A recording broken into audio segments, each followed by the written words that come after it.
Hurnard, Chapter 9. Great Precipice Injury. After that, for a little while, Much Afraid had a song in her heart as she walked among the fields and orchards and the low hills of the country to which they had come.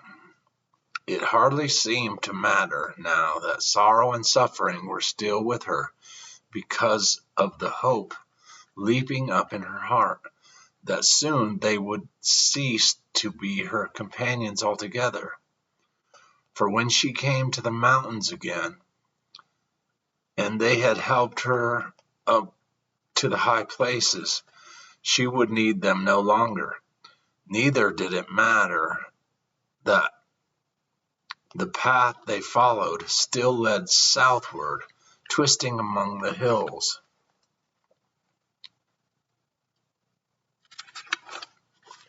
and leading through quiet valleys, because she had the shepherd's own promise that soon it would lead her back to the eastern mountains and to the place of her heart's desire. After a time, the path began sloping upward toward the summit of the hills. One day they suddenly reached the top of the highest of the hills, and just as the sun rose, found themselves on a great plateau. They looked eastward toward the golden sunrise, and Much Afraid burst into a cry of joy and thankfulness. There, at no great distance, on the farther side of the plateau, were the mountains, quite distant and rising like the great wall, crowned with ramparts and towers and pinnacles, all of which were glowing rose red and gold in the sunrise. Never thought she had seen anything so beautiful. As the sun rose higher and the glow faded from the sky, she saw that the highest peaks were covered with snow, so white and glittering that her eyes were dazzled with glory. She was looking at the high places themselves. Best of all, the path they were following were turned eastward and led directly toward the mountains. Much Afraid fell on her knees on the hilltop, bowed her head, and worshipped. It seemed to her at that moment that all the pain and the postponement, all of the sorrow and trials of the long journey she had made, were nothing compared to the glory which shone before her. It seemed to her, too, that even her companions were smiling with her. When she had worshipped and rejoiced, she rose to her feet, and all three started to cross the plateau. It was amazing how quickly they went, for the path was flat and comparatively smooth, and before they could have believed it possible, they found themselves approaching the mountains, and were among the slopes and boulders at the very feet. As they approached, Much Afraid could not help being struck by the steepness of those slopes. And the nearer they drew, the more like impassable walls the mountains appeared to become. But she told herself that when she was right up to them, they would find a valley or a gorge or a pass up which they could proceed, and that she certainly would not mind how steep the way was if only it led upward. In the late afternoon they did come to the top of the lower slopes and to the very foot of the mountains. The path they were following led them right up to the foot of the impassable precipice, and there stopped dead. Much afraid, stood and stared. The more she looked, the more stunned she felt. Then she began to tremble and shake all over, for the whole mountain range before her, as far as she could see, to the left and right, rose up in unbroken walls of rock, so high that it made her giddy when she put her head back and tried to look up to the top. The cliffs completely blocked the way before her, yet the path ran right up to them, then stopped. There was no sign of a track in any other direction, and there was no way at all by which the overhanging, terrifying wall of cliff could be ascended. They would have to turn back. Just as this overwhelming realization came to her, suffering caught her hand and pointed to the rocky walls. A hart followed by a hind had appeared from among the jumbled rocks and around them, and were now actually beginning to ascend the precipice. As the three stood watching, much afraid, turned dizzy and faint, for she saw that the hart which was leading the way was following what appeared to be a narrow and intensely steep track, which went zigzagging across the face of the cliff. In some parts it was only a narrow ledge. In others there appeared to be rough steps, but in certain places she saw the track completely right off.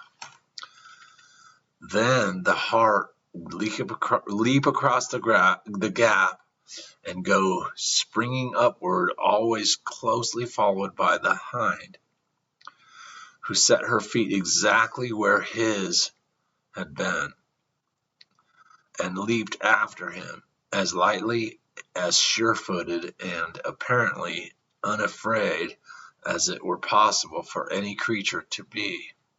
So the two of them leaped and sprang with perfect grace and assurance up the face of the precipice, and disappeared from sight over the top. Much afraid, covered her face with her hands and sank down on a rock with horror and dread in her heart, such as she never felt before. Then she felt her two companions take her hands in theirs, and heard them say, "Do not be afraid, much afraid. This is not a dead end after all, and we shall not have to turn back. There is a way up the face of the precipice. The hart and the hind have shown it to us quite plainly. We shall be able to follow it too, and make the ascent." "Oh, no, no," Much Afraid almost shrieked. "That path is utterly impossible. The deer may be able to manage it, but no human being could. I could never get up there. I would fall headlong and be broken into pieces on those awful rocks." She burst into hysterical sobbing. "It's an impossibility, an absolute impossibility. I cannot get to the high places that way, and so can never get there at all."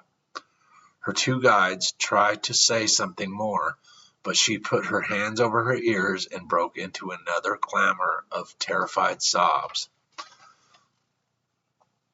There was the shepherd's Much Afraid, sitting at the foot of the precipice, wringing her hands and shaking with terror, sobbing over and over again, "I can't do it, I can't. I shall never get to the high places." Nothing less like royalty could be imagined, but far worse was to follow. As she crouched on the ground, completely exhausted, they heard a crunching sound and a rattling of loose stones. Then a voice close beside her. "Ha ha, my dear little cousin, we meet again. At last. How do you find yourself now, much afraid, in this delightfully pleasant situation?" She opened her eyes in fresh terror and found herself looking right into the hideous face of Craven Fear himself. "I thought somehow," he went on with a look of the most horrible gloating, "yes, I really thought that we could come together again at last. Did you really believe, you poor little fool, that you could escape from me altogether? No, no, much afraid. You are one of the Fearings, and you can't evade the truth. And what is more, you trembling little idiot, you belong to me. I have come to take you back safely and make sure you don't wander off again." "I won't go with you," gasped Much Afraid, too shocked by this awful apparition to have her wits about her. "I absolutely refuse to go with you." "Well, you can take your choice," sneered Craven. "Take a look at the precipice before you, my dear cousin. Won't you feel lovely up there? Just look how I'm pointing, Much Afraid. See there, halfway up, where that dizzy little ledge breaks right off and you have to jump across the chasm on the bit of rock. Just picture yourself jumping that, Much Afraid, and finding yourself hanging over space, clutching a bit of slippery rock, which you can't hold on to another minute. Just imagine those ugly, knife-like rocks at the foot of the precipice, waiting to receive and mangle you in pieces as your strength gives out, and you plunge down onto them. Doesn't it give you a lovely feeling, Much Afraid? Just take time to picture it. That's only one of many such broken places on the track. And the higher you go, you dear little fool, the farther you will have to fall. Well, take your choice. Either you must go up there, where you know that you can't, but will end up in a mangled heap at the bottom, or you must come back and live with me and be my little slave ever afterward." And the rock and cliffs seemed to echo again with his gloating laughter. Much Afraid, said the two guides, stooping over her and shaking her by the shoulder gently but firmly. "Much Afraid, you know where your help lies. Call for help." She clung to them and sobbed again. "I am afraid to call," she gasped. I am so afraid that if I call him, he will tell me that I must go that way, that dreadful, dreadful way, and I can't. It's impossible. I can't face it. Oh, what shall I do? Whatever shall I do?" Sorrow bent over her and said very gently but urgently, "You must call for him, Much Afraid. Call at once." "If I call him," shuddered Much Afraid through chattering teeth, "he will tell me to build an altar, and I can't. This time I can't." Craven Fear laughed triumphantly and took a step toward her. But her two companions put themselves between him and his victim. Then Suffering looked at Sorrow and nodded back. In answer to the nod, Suffering took a small but very sharp knife which hung at her girdle, and bending over the crouching figure, pricked her.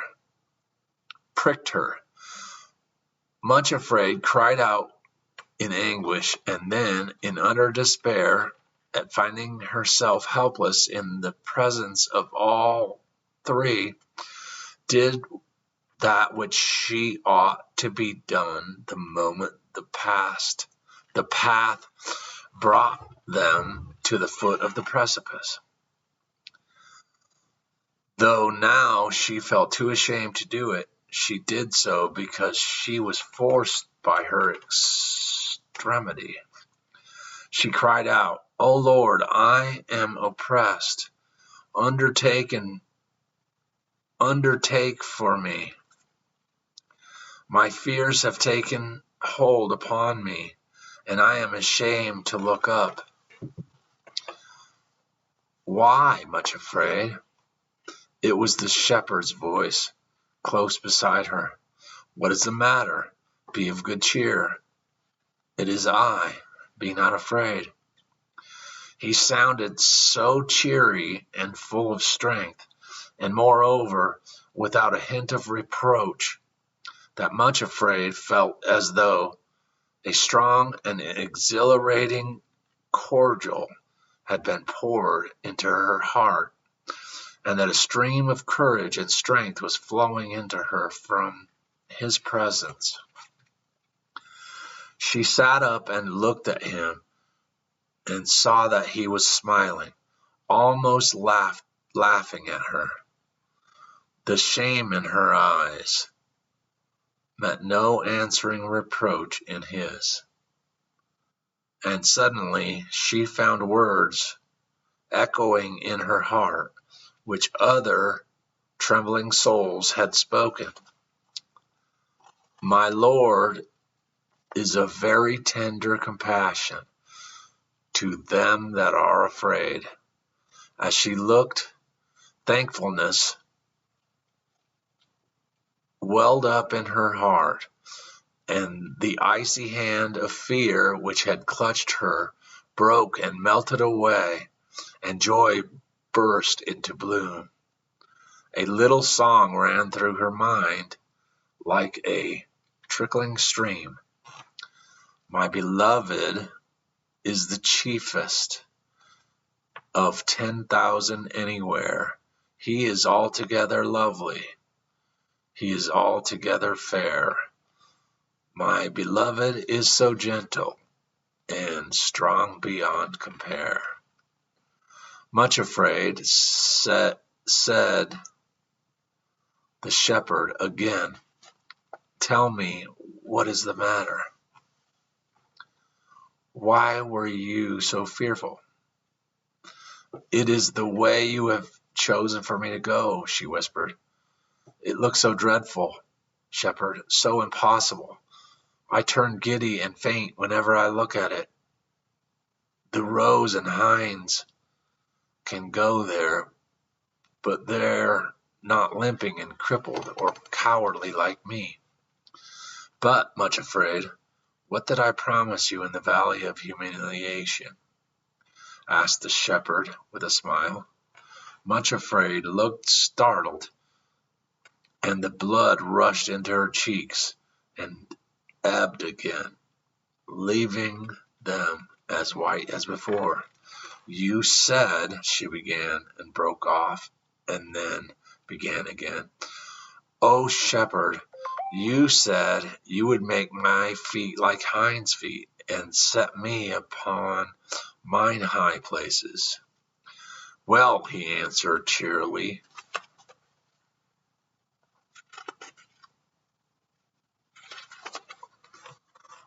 "the only way to develop hinds' feet is to go by the path which is the hinds use, like this one." Much Afraid trembled and looked at him shamefacedly. "I don't think I want hinds' feet. If it means I have to go on a path like that, she said, slowly and painfully. The shepherd was a very surprising person. Instead of looking either disappointed or disapproving, he actually laughed again. "Oh, yes, you do," he said cheerfully. "I know you better than you know yourself, much afraid. You want it very much indeed, and I promise you, these hinds' feet, indeed, I have brought you on purpose to this backside of the desert where the mountains are particularly steep and where there are no paths but the tracks of the deer and of the mountain goats for you to follow, that the promise may be fulfilled. What did I say to you the last time we met? You said, 'Thou shalt see what I will do,'" she answered, and then, looking at him reproachfully, added, "But I never dreamed you would do anything like this. Lead me to an impossible precipice up which nothing can go but deer and goats, when I'm no more like a deer or goat than is a jellyfish. It's too, she fumbled for words and then burst out laughing. "Why, it's too preposterous, too preposterously absurd. It's crazy. Whatever will you do next?" The shepherd laughed too. "I love doing preposterous things," he replied. "Why, I don't know anything more exhilarating and delightful than turning weakness into strength, and fear into faith, and that which has been marred into perfection. If there is one thing more than another which I should enjoy doing at this moment, it is turning a jellyfish into a mountain goat. That is my special work," he added with the light of great joy in his face. "Transforming things, to make much afraid, for instance, and to transform her into—" He broke off and then went on laughingly, "Well, we shall see later on what she finds herself transformed into." It was a really extraordinary scene. In the place where just a little while before all had been fear and despair, were the shepherd and much afraid sitting on the rocks at the foot of the impassable precipice, laughing together as though at greatest joke in the world. "Come now, little jellyfish," said the shepherd. "Do you believe that I can change you into a mountain goat and get you to the top of the precipice?" "Yes," replied Much Afraid. "Will you let me do it?" "Yes," she answered. "If you want to do such a crazy and preposterous thing, why, certainly you may. Do you believe that I will let you be put to shame on the way up?" Much Afraid looked at him and then said something that she'd never been willing to say before. "I don't think I mind so very much if you do. Only have your will and way in me, shepherd. Nothing else matters." After she spoke, something lovely happened. A double rainbow appeared above the precipice, arcing it completely, so that zigzagging path up in the glowing colors. It was such a beautiful and extraordinary sight that Much Afraid gasped with wonder and delight. But there was something else about it which was almost more wonderful. She saw that sorrow and suffering, who had drawn aside while the shepherd spoke to her, were standing one at either side of the path, and where the ends of the rainbow touched the earth. One touched suffering, and the other touched sorrow. In the shining glory of the rainbow colors, the two veiled figures were so transfigured with beauty that Much Afraid could only look at them for a moment before being dazzled. Then she did that which only a short time before she had seemed utterly impossible. She knelt down at the foot of the precipice and built an altar, and laid on it her will, her dread, her shrinking, and when the fire had fallen, she found among the ashes a larger and rougher looking stone than any of the others, sharp-edged and dark in color, but otherwise quite ordinary looking. This she put in her purse, and then rose to her feet and waited for the shepherd to show her what to do. In her heart, she was hoping that he would accompany her up the dreadful ascent as he had gone with her down into the desert. But this he did not do. Instead, he led her to the foot of the precipice and said, "Now, Much Afraid, you have really come at least to the foot of the high places, and a new stage of the journey is to begin. There are new lessons for you to learn. I must tell you that this precipice to which the path has led you is at the foot of Mount Injury.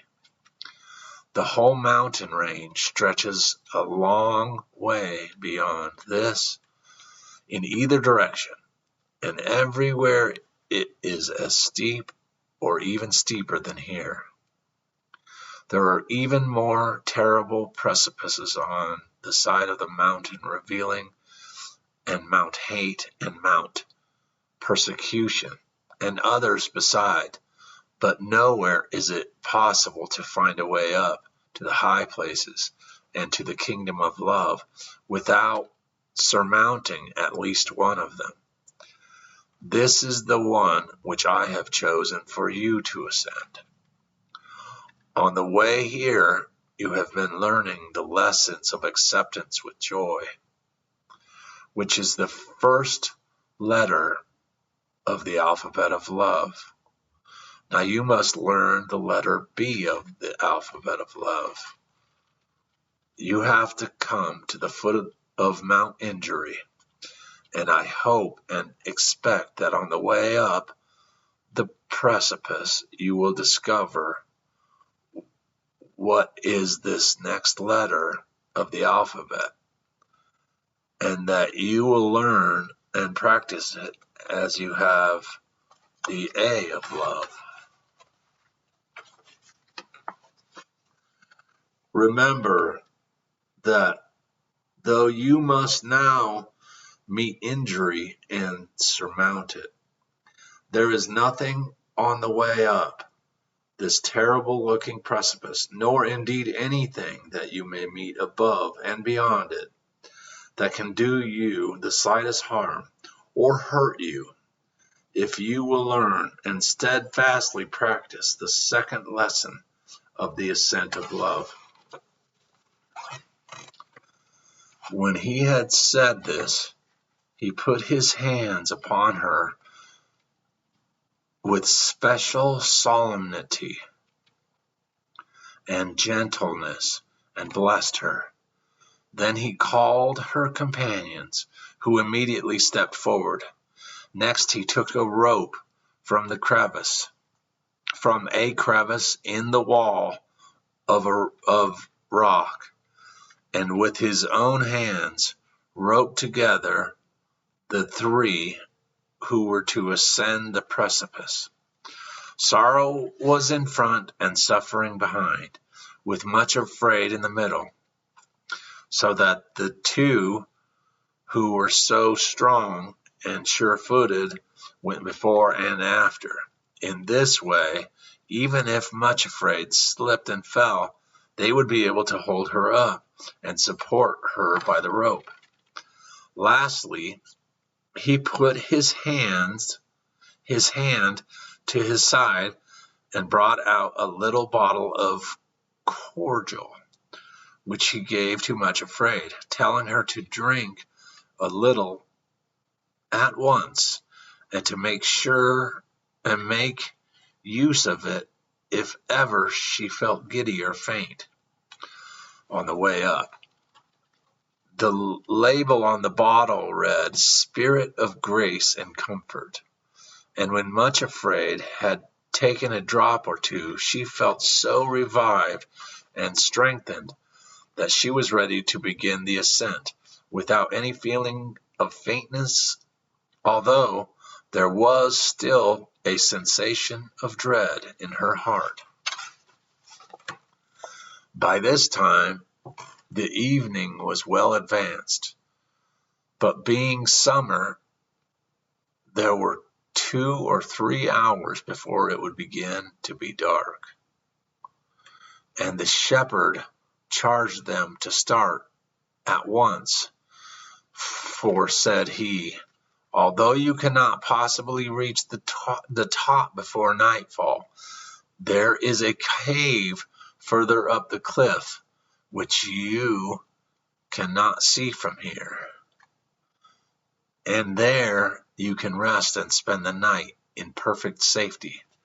If you stay down here at the foot of the precipice, your enemies will most certainly steal up on you and sneak to do you harm. However, they will not follow you up this track, and while you are going up, you will be beyond their reach. Though I doubt not, he added warningly, that you will meet them again when you have reached the top.